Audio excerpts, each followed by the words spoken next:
으로 좀 나누려고 하는데요. 먼저 제 또 비전과 사역 이야기를 앞부분에 나누고 또 뒤에 선교와 환대에 대한 이야기를 좀 나누도록 하겠습니다. 지금도 선명하게 기억하는 어릴 적 꿈이 있습니다. 꿈속에서 넓은 풀밭이 있었는데요. 거기서 제가 제 또래의 여러 아이들과 함께 웃고 뛰고 뒹굴면서 즐겁게 놀고 있었습니다. 그런데 그 아이들 얼굴을 가만히 보니까 한국 아이들이 아니었습니다. 다양한 민족, 다양한 피부 색깔을 가진 열방에서 온 아이들이었습니다. 꿈에서 그 아이들과 함께 놀면서 참 행복했습니다. 꿈에서 깬 후에 제 마음속에 하나의 소망이 생겼습니다. 앞으로 언젠가 세계 여러 곳에서 온 아이들과 함께 만나는 날이 왔으면 좋겠다 하는 그런 막연한 희망이었습니다. 자라면서 그 꿈이 은연중에 제 가슴 속에 자리를 잡았습니다. 저는 대학에서는 독일어 도고동문학을 전공을 했는데요. 그 당시 제 꿈은 동시통역사가 되어서 남부럽지 않은 멋지고 글로벌한 삶을 사는 것이었습니다. 하지만 그 꿈은 하나님의 꿈이 아니라 제 자신의 꿈일 뿐이었습니다. 그러다가 1994년 여름에 서울에서 열린 선교한국 대회에 참석하게 되었습니다. 일주일간의 그 대회를 통해서 전 세계에서 예수님을 알지 못하고 죽어가는 수십억의 미전도 종족에 대한 이야기를 듣게 되었습니다. 그리고 마지막 저녁 집회 시간이 되었습니다. 그때 선교사로 자신의 삶을 드리기 원하는 사람들을 일으켜 세우고 콜링하는 그런 시간이 있었습니다. 선교는 정말 중요한 것이지만 하지만 제가 할 일은 아니라고 생각했기 때문에 저는 그 자리에 그냥 앉아 있었습니다. 그런데 그 다음 순간에 저도 모르게 제가 벌떡 일어서 있었습니다. 그 순간 제 두 눈에서 주체할 수 없는 눈물이 흐르기 시작했습니다. 또 그때까지 제가 가지고 있던 제 장래에 대한 불안과 염려와 근심과 두려움이 순식간에 사라지고 제 마음 깊은 곳에서 평안과 또 확신이 밀려왔습니다.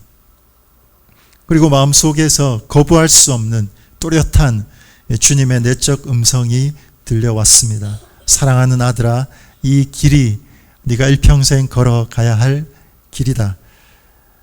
그날 밤에 제 삶이 완전히 달라졌습니다. 제 꿈과 비전이 달라졌고요. 제가 공부하는 이유가 달라지고 제가 숨 쉬는 이유, 제 삶의 목적이 달라졌습니다. 그렇게 저는 열방을 향한 하나님의 꿈을 저의 꿈으로 받아들이게 되었습니다. 그 다음 해 여름에 OM 국제선교회에서 열리는 러브 유럽이라는 아울리치에 참석하게 되었습니다. 그때 난생 처음으로 세계 수십 개 나라에서 온 1000여 명의 청년들과 함께 예배를 드리게 되었는데요. 앞부분은 영어로 함께 찬양하고 뒷부분은 각 나라의 언어로 자막을 띄우면서 함께 찬양했습니다. 그렇게 수십 개국에서 온 사람들과 한 목소리로 하나님을 찬양하면서 정말 가슴이 벅차 올랐습니다. 그리고 그 순간 이것이 바로 천국의 모습이 아닐까 하는 생각이 들었습니다. 계시록 7장 9절에서 10절 말씀 여러분 보이시나요? 한번 같이 읽어볼까요? 시작. 2일 후에 내가 보니 각 나라와 족속과 백성과 방언에서 아무도 능히 셀 수 없는 큰 무리가 나와 흰옷을 입고 손에 종려 가지를 들고 보좌 앞과 어린 양 앞에 서서 큰 소리로 외쳐 이르되 구원하심이 보좌에 앉으신 우리 하나님과 어린 양에게 있도다 하니. 아멘. 여러분, 창세전부터 품으신 하나님의 꿈은 전 세계 240개 나라, 2만 개 종족, 7,000개 언어에서 아담 이래로 구원받은 수십억의 사람들이 단 하나의 나라, 단 한 종족, 단 한 개의 언어도 빠짐없이 하나님의 보좌 앞에 모여서 영원토록 영광스럽게 하나님을 찬양하는 것입니다.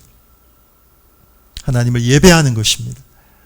이 하나님의 꿈을 나도 함께 꾸는 것, 그것이 바로 선교라고 믿습니다. 저는 대학을 졸업한 후에 OM 선교회 단기 선교사로 2년 6개월 동안 독일과 영국 또 유럽 여러 지역에서 사역을 했었습니다. 그때 독일에서는 제가 독일어 언어 학교를 다니고 있었는데요. 세계 여러 나라의 언어를 배우기 위해서 온 이주민들을 대상으로 우정 전도를 했었습니다. 2년 6개월 사역을 마친 후에 같은 비전을 품은 아내와 결혼을 하고 장기 선교의 꿈을 꾸기 시작했습니다. 신학을 공부하고 또 교회 사역을 하면서 선교지에 대해서 하나님의 인도하심을 구했습니다. 그러던 중에 2003년에 인도로 전도 여행을 가게 되었습니다. 그때 힌두교 성지인 이 바라나시 겐지즈 강에서 본 풍경은 지금도 잊을 수가 없습니다. 강을 따라서 힌두교 사원들이 줄지어 서 있었고요. 수많은 사람들이 그 더러운 물에 목욕을 하고 있었습니다. 그 강은 성스러운 강이기 때문에 그 물에 목욕을 하면 모든 죄가 씻음받는다고 믿기 때문입니다. 그곳에 또 죽은 사람을 화장하고 죄를 강물에 뿌리면 그 영혼이 윤회의 업보에서 벗어나서 해탈에 이르게 된다고 믿습니다. 그래서 가난해서 땔감을 구하지 못하는 사람들은 그냥 시체를 강물에 던지는 장면도 보았습니다. 그 강변에서는 밤마다 아르띠뿌자라고 하는 그 겐지즈 강의 여신에게 바치는 힌두교 의식이 거행됩니다. 곳곳에 제단을 차려놓고 힌두교 사제들이 불을 돌리면서 기도를 합니다. 그 광경을 보기 위해서 수백 명의 사람들이 몰려듭니다. 정말 한 줄기 빛도 보이지 않는 그런 어둠의 땅이었습니다. 수천 년 동안 하나님이 그토록 싫어하시는 3억 3천만의 우상을 섬기고 예배해온 그 땅. 과연 그 땅에도 소망이 있을까 하는 절망감이 밀려왔습니다. 그런데 바로 그곳에서 하나님께서는 저에게 하나님의 꿈을 심어주셨습니다. 그 꿈은 수천 년간 헛된 우상을 섬겨온 그 땅 가운데 한 분 하나님만을 예배하는 예배자들이 일어나는 꿈이었습니다. 겐지즈 강의 그 더러운 물이 예수 그리스도의 보혈로 정결하게 되는 그런 꿈이었습니다. 그 전도 여행을 통해서 하나님께서는 저희 부부를 인도 선교사로 부르셨습니다. 그래서 2006년에 저희 가정은 3억 3천만 우상을 섬기는 그 땅에 한 분 하나님을 예배하는 예배자들을 일으키겠다는 비전을 품고 인도 콜카타에 도착했습니다. 인도행 비행기 안에서 찍은 사진인데요. 당시에 저희 첫째 아이가 초등학교 1학년이었습니다.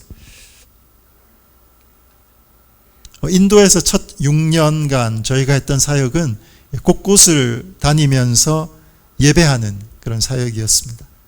때로는 거리에서 또 교회에서 학교에서 또 달리는 기차와 버스 안에서 또 어떨 때는 배 위에서 섬에서 또 겐지즈 강변에서 히말라야 중턱에서 가는 곳마다 예배하고 또 찬양했습니다.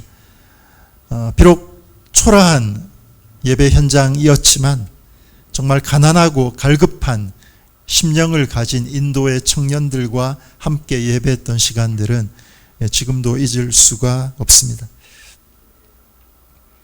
저희의 1기 사역이 예배 사역이었다면 2기 사역은 말씀 사역이었습니다. 인도 사람들은 천성적으로 언어적인 능력이 뛰어납니다. 여러분 인도 지폐 보시면 루피라는 그 글자가 무려 17개의 언어로 적혀 있습니다. 웬만한 인도 사람들은 쉽게 그냥 2-3개의 언어를 구사합니다. 인도 목회자들이 설교하는 것을 보면 얼마나 유창한지 알 수 없습니다. 그런데 가만히 들어보면 설교를 잘하는 게 아니라 그냥 말을 잘하는 거죠. 인도 목회자들 가운데는 신학이나 또 말씀을 제대로 배우지 못한 사람들이 참 많이 있습니다. 또 인도 사람들은 천성적으로 감성이 풍부해서 예배 시간에 얼마나 뜨겁게 은혜를 받는지 모릅니다. 하지만 말씀의 기초가 없기 때문에 교회 문턱을 나가면 넘어지고 쓰러집니다. 심지어 예배 시간에는 눈물을 흘리며 기도하던 그 사람이 집으로 돌아가는 길에 보이는 힌두 신상 앞에 또 절을 하기도 합니다. 그래서 인도 목회자들과 또 평신도 복음 전도자들이 성도들을 말씀으로 제대로 양육하도록 가르치도록 도와주는 일은 참 중요합니다.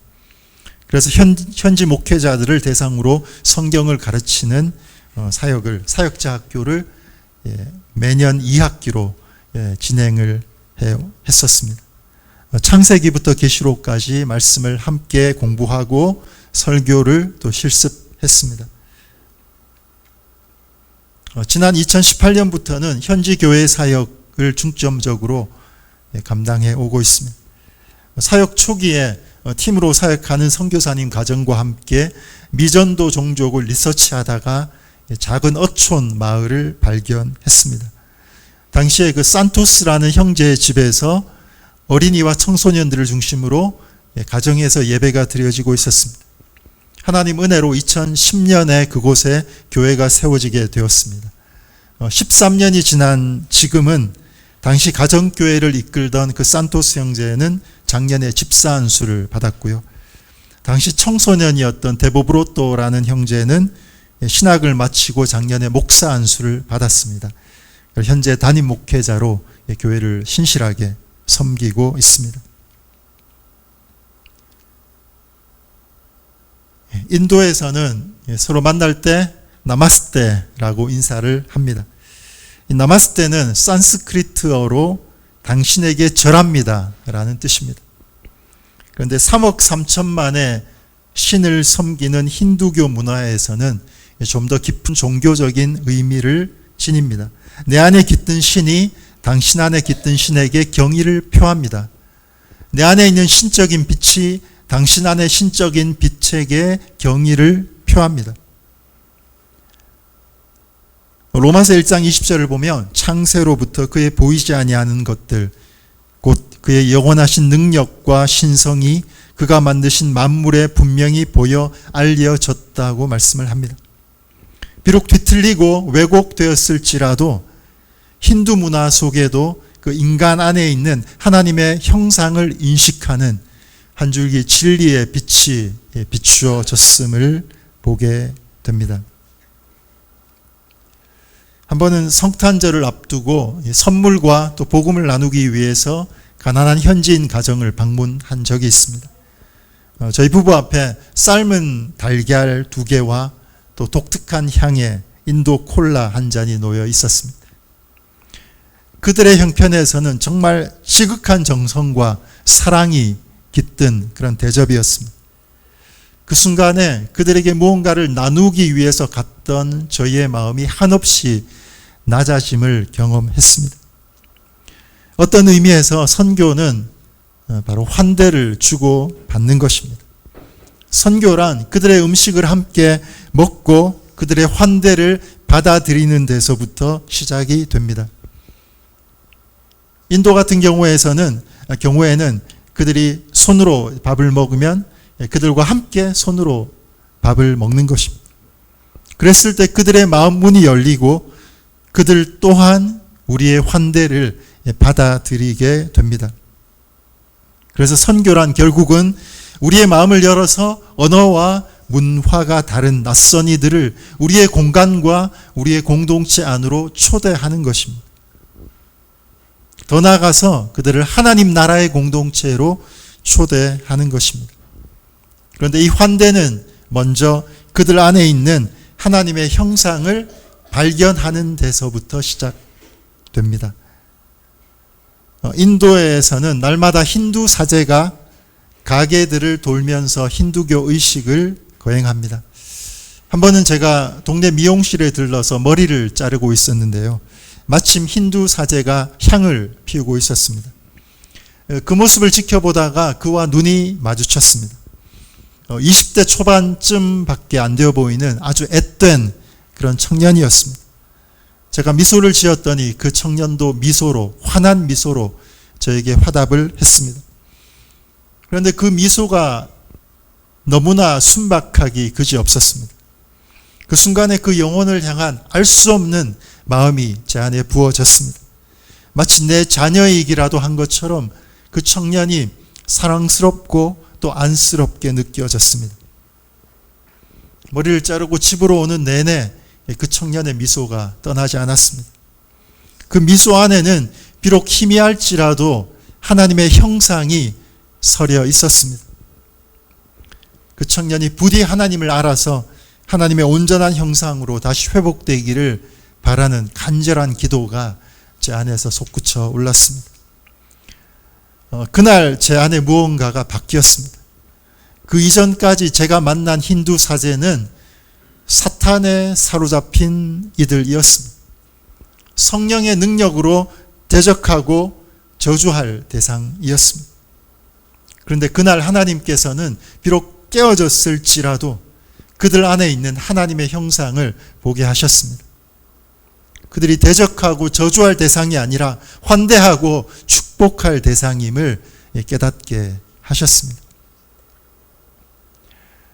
선교는 물론 영적인 전쟁입니다.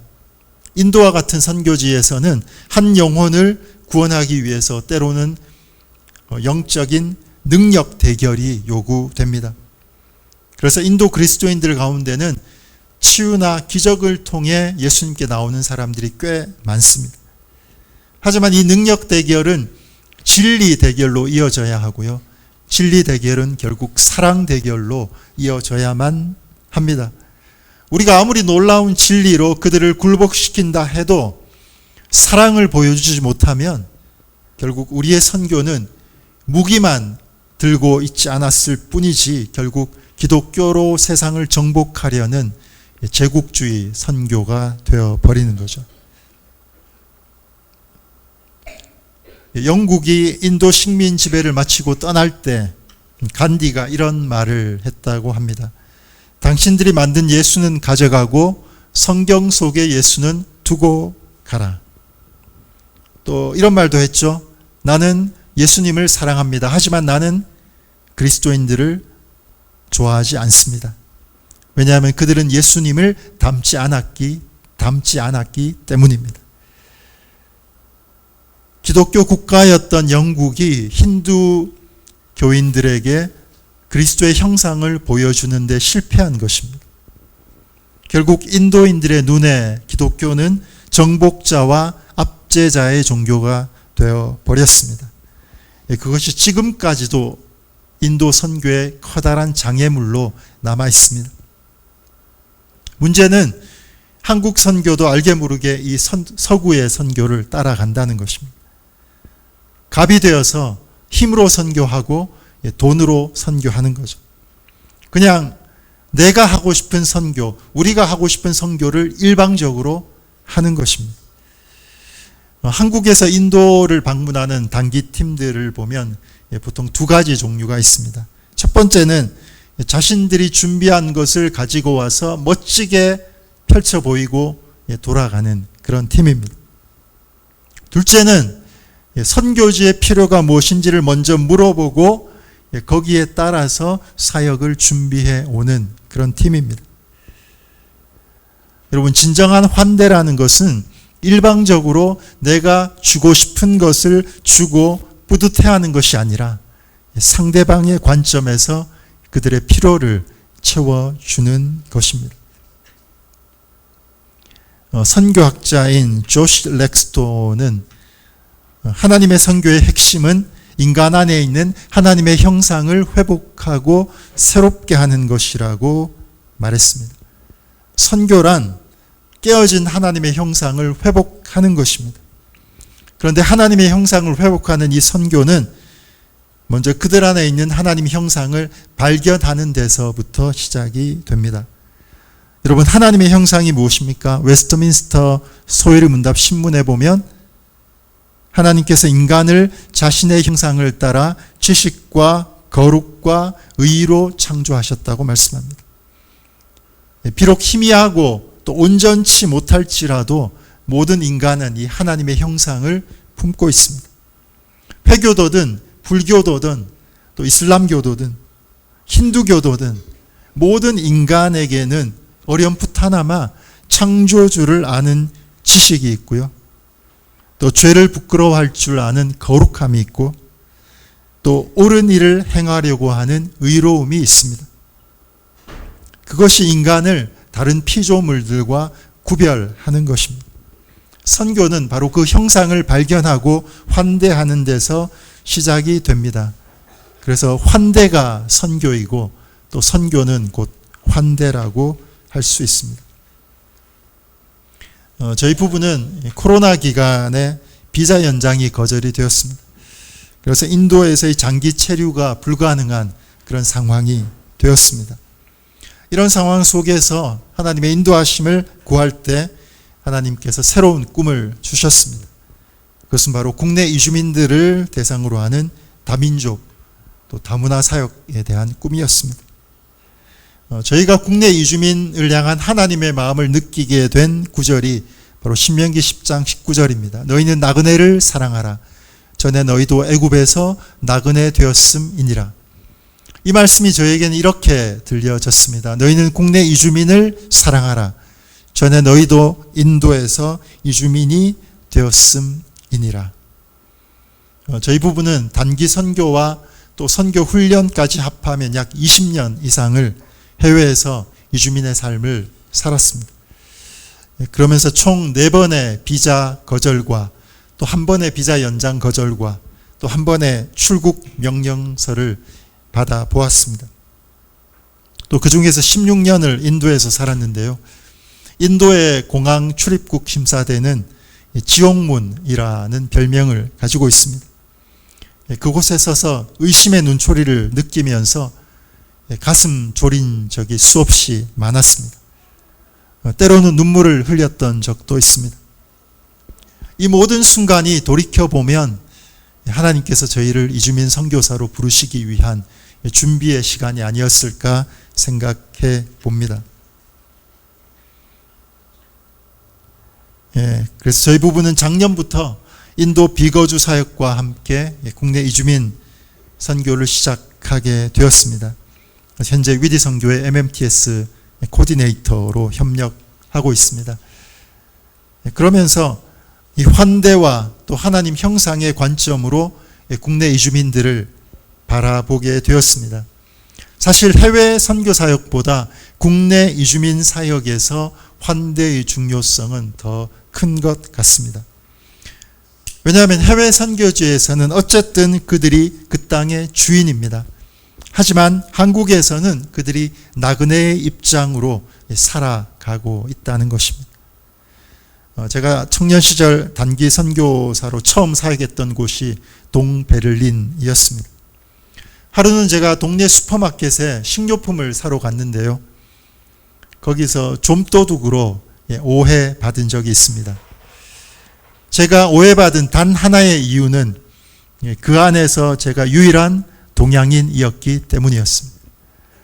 그때 저를 바라보던 그 점원의 눈빛에서 혐오와 또 적대감이 느껴졌던 기억이 있습니다. 지금 한국 땅에 거주하는 이 주민들은 우리가 상상하기 힘든 여러 가지 어려움을 겪으면서 살아갑니다. 의사소통, 또 문화적 차이, 비자와 체류의 어려움, 일터에서의 차별과 인권 침해, 또 그 무엇보다 정서적인 공허함과 또 영적인 공허함, 외로움에 시달리고 있습니다. 그들에게 무엇보다 필요한 것은 사실은 환영과 환대의 눈길, 그리고 따뜻한 말 한마디가 아닐까 생각합니다. 역대상 29장 15절 우리 한번 같이 읽어볼까요? 시작. 우리는 우리 조상들과 같이 주님 앞에서 이방 나그네와 거류민들이라. 세상에 있는 날이 그림자 같아서 희망이 없나이다. 아멘. 여러분, 따지고 보면 우리는 모두가 나그네요, 이주민들입니다. 우리는 모두 바벨탑 사건 이후에 세계 곳곳으로 흩어진 이주민들의 후손입니다. 또 더 거슬러 올라가면 인류의 시조인 아담과 하와 역시 하나님께 불순종함으로 에덴의 동쪽으로 쫓겨난 비자발적 이주민입니다. 우리는 모두가 이주민의 후손으로 태어났습니다. 또 우리는 모두 낯선 이 땅에 잠시 머물며 언젠가 돌아갈 영원한 본향을 꿈꾸는 순례자들입니다. 그래서 우리는 모두가 외롭고 고달픈 삶을 살아가고 있습니다. 그래서 우리는 누구나 환대에 목마르고 환대에 굶주립니다. 그러므로 이 환대는 바로 우리가 모두 이주민임을 깨닫는 데서부터 시작된다고 믿습니다. 환대는 너와 내가 서로 다르지 않음을 인정하는 데서부터 시작됩니다. 환대는 자국민이든 미등록자이든 모든 인간이 하나님의 형상을 품고 있음을 아는 데서 시작합니다. 그랬을 때 우리의 이주민 사역이 단지 시혜자로서 어떤 동정을 베푸는 그런 온정주의 사역이 아니라 그들과 함께 하나님의 나라를 이루어가는 참된 선교가 될 줄 믿습니다. 평택에서 디아스포라 네팔 교회 사역을 하는 수베디 목사님의 간증을 들은 적이 있습니다. 그분은 1996년에 네팔에서 코리안 드림을 품고 한국 땅으로 왔습니다. 그러던 중에 한 교회에 출석하게 되었습니다. 하지만 믿음의 결단을 내린다는 것은 참 쉽지 않았습니다. 무엇보다 그가 섬기던 신을 버려야 했고 또 힌두교의 문화와 전통을 버려야만 했기 때문입니다. 그런데 그가 예수님을 영접하게 된 결정적인 동기에 대해서 이렇게 이야기를 했습니다. 교회에서 받았던 환대가 이전에 나의 삶을 얽매고 있던 모든 전통, 문화, 관습들을 무너뜨렸고 이 세상 최고의 가치는 예수 믿음이라는 확신을 갖게 되었습니다. 여러분, 환대가 곧 선교이고 선교는 곧 환대입니다. 하나님의 형상이 우리 사역의 동기가 되면 이주민들이 선교의 대상이 아니라 우리의 친구가 됩니다. 우리가 이주민의 위에 있는 사람이 아니라 동등한 평등한 입장에서 돕는 자가 됩니다. 그런데 환대의 끝이 무엇일까요? 환대의 끝은 결국 낯선 나그네가 우리 집에 와서 손님이 되는 것, 거기서 한 걸음 더 나아가서 그들이 주인이 되도록 하는 것이 아닐까 생각합니다. 현대선교의 거장이라고 하는 랄프 윈터 박사님은 4P라고 하는 선교 전략을 이야기했습니다. 개척자, 부모, 협력자, 참여자. 선교사가 처음에는 개척자가 되어서 선교지의 교회를 개척합니다. 그리고 현지 교회를 양육하는 부모의 역할을 감당을 하죠. 그러면서 나중에 현지 교회의 역량이 점점 커지면서 스스로 교회를 이루어 나가게 되면 선교사는 그들과 함께 동역하는 협력자가 됩니다. 또 마지막으로 현지 교회가 정말 건강한 공동체로 자립하게 되면 선교사는 단지 참여자로 함께 하는 거죠. 그리고 때가 되면 이 선교사는 이 모든 사역을 이양하고 자발적으로 그곳에서 철수하는 것, 그것이 가장 바람직한 선교의 모습입니다. 제가 사역하는 인도 교회의 경우에는 부모의 단계에서 협력자의 단계로 나아가는 중입니다. 전에는 제가 세례를 주었었는데요. 작년부터는 목사 안수를 받은 현지 목사님이 세례를 주면서 교회를 목양하고 있습니다. 현재는 제가 줌으로 계속 가르치는 사역을 하고 있고요. 그리고 1년에 한두 번 방문하는 사역을 하고 있습니다. 그러면서 정말 건강한 토착교회로 자립하는 것을 꿈꾸며 걸어가고 있습니다. 요즘은 교회 개척에서 한 걸음 더 나아가서 선교 개척이라는 말을 합니다. 선교지에 단지 교회를 개척하는 것을 넘어서 선교하는 공동체, 선교적 교회를 세우는 것이 선교의 목표가 되는 것이죠. 이주민 선교도 본질적으로는 다르지 않다고 생각합니다. 결국 그들에게 복음을 전하고 양육해서 그들을 한 영의 선교사로 또 선교적 그리스도인으로 세우는 것. 그래서 그들이 한국에 머물든지 아니면 본국에 돌아가든지 아니면 제3국으로 가든지 그들을 통해서 또 다른 생명의 열매가 맺히게 하는 것이 이주민 선교의 목표라고 믿습니다.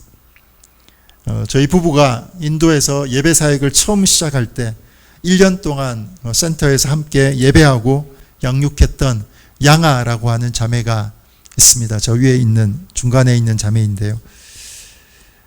이 자매가 신학을 졸업하고 자기 고향에 돌아가서 청년부 전도사로 사역을 했습니다.